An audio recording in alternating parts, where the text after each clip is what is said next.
नमस्कार. आकाशवाणी औरंगाबाद केंद्राच्या दुपारी 1च्या बातमीपत्रात मी वैभवी जोशी आपलं स्वागत करते. विद्यापीठ अनुदान आयोगानं पीएचडी संशोधक विद्यार्थ्यांची आधारपत्र सार्वजनिक करू नयेत असं केंद्र सरकारनं म्हटलं आहे. आधारपत्रावरची माहिती सार्वजनिक केल्यास तिचा गैरवापर होण्याची भीती असल्यानं आधार कायद्यानुसार ही माहिती सार्वजनिक करण्यास मनाई असल्याचं सरकारनं म्हटलं आहे. विद्यापीठ अनुदान आयोगानं मार्च महिन्यात सर्व विद्यापीठांना संशोधक विद्यार्थ्यांची माहिती आपापल्या संकेतस्थळावर प्रसिद्ध करण्यास सांगितलं होतं. केंद्रीय शहर विकास मंत्री एम व्यंकय्या नायडू यांनी सर्व राज्य सरकारांना कालपासून लागू झालेल्या स्थावर मालमत्ता कायद्याच्या नियमांना लवकरात लवकर अंमलात आणण्यास सांगितलं आहे. काही राज्य आणि केंद्रशासित प्रदेशांनी या कायद्यातल्या महत्वाच्या तरतुदींना शिथिल केल्याबद्दल नायडू यांनी नाराजी व्यक्त केली आहे.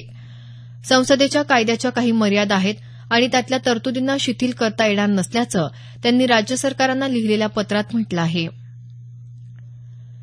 देवा सँट्रिक्स प्रकरणी भारतीय अवकाश संशोधन संस्था इस्रोचे माजी अध्यक्ष जी माधवन नायर यांच्यासह 3 माजी अधिकाऱ्यांविरोधात कारवाई करण्याची अनुमती दिल्लीच्या केंद्रीय अन्वेषण विभागाच्या विशेष न्यायालयानं केंद्रीय अन्वेषण विभागाला दिली आहे. गेल्या वर्षीच्या ऑगस्ट महिन्यात विभागानं आरोपपत्र दाखल केलं होतं. या करारामुळे सरकारी तिजोरीला 578 कोटींचं नुकसान झाल्याचा आरोप विभागानं ठेवला होता. आपल्या पदाचा दुरुपयोग करून वैयक्तिक लाभ इस्रोच्या अधिकाऱ्यानं घेतल्याचं या आरोपपत्रात म्हटलं होतं. या प्रकरणाची पुढील सुनावणी 1 जून रोजी होणार आहे.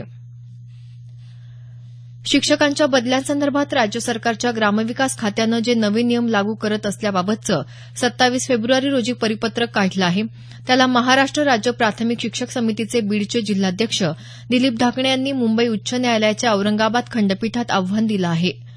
यापूर्वी 15 मे 2014च्या शासन निर्णयानुसार शिक्षकांच्या बदल्यांबाबत पती पत्नी एकत्रीकरण, आंतरजिल्हा आणि जिल्हाअंतर्गत बदल्या याबाबत समुपदेशन करून बदल्यांचे आदेश काढण्यात येतील असं स्पष्ट करण्यात आलं आहे. सेवा ज्येष्ठतेनुसार तालुक्यात बदल्या केल्या जात होत्या. मात्र आता नव्या शासन परिपत्रकानुसार समुपदेशन ऐवजी 20 पर्याय शिक्षकांना देऊन त्याप्रमाणे बदल्या करण्याबाबत सूचित करण्यात आलं आहे. कोठेही बदल्या करण्याचे अधिकार शिक्षणाधिकारी यांना देण्यात आले आहेत. या नव्या निर्णयाला ढाकणे यांनी याचिकेद्वारे आव्हान दिलं असून यावरील पुढील सुनावणी 5 जूनला होणार आहे. राज्य शासनातर्फे तयार करण्यात आलेल्या वृक्ष लागवडीकरता लोकसहभागाचं आवाहन करणाऱ्या चित्ररथाला काल चंद्रपूर इथून सुरुवात झाली. राज्याच्या वन विभागातर्फे हा चित्ररथ संपूर्ण राज्यभर भ्रमण करणार आहे. हरित सेनेत सहभागी होण्याचं आणि वन्यजीव यांच्या संरक्षणासाठी पुढे येण्याचं आवाहन या चित्ररथाच्या माध्यमातून करण्यात येत आहे. पंडित दीनदयाल उपाध्याय स्वस्थ महाराष्ट्र अभियानाअंतर्गत बीड जिल्ह्यात पथदर्शी आरोग्य पूर्वतपासणी मोहीम राबवण्यात येत असून याचा लाभ जिल्ह्यातल्या जनतेनं आवर्जून घ्यावा असं आवाहन पालकमंत्री पंकजा मुंडे यांनी केलं आहे.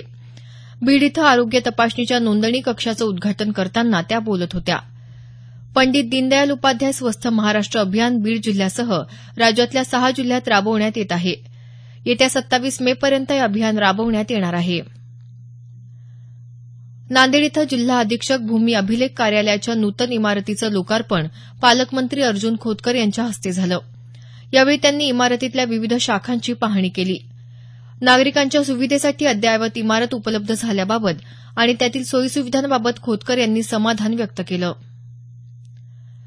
विद्युत जोडणीसाठी अर्ज केलेल्या शेतकऱ्यांना महावितरणनं तात्काळ वीज जोडणी द्यावी असे निर्देश हिंगोली जिल्ह्याचे पालकमंत्री दिलीप कांबळे यांनी दिले आहेत.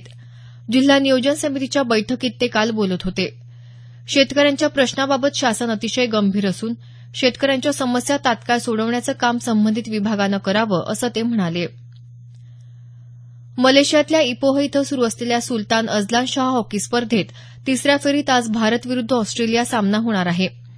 पहिल्या फेरीत ब्रिटनबरोबर 2-2 अशी बरोबरी केल्यानंतर दुसऱ्या फेरीत भारतीय संघानं न्यूझीलंडचा 3-0 असा पराभव केला. याबरोबरच हे बातमीपत्र संपलं. आमचं यानंतरचं बातमीपत्र सायंकाळी 5:25 वाजून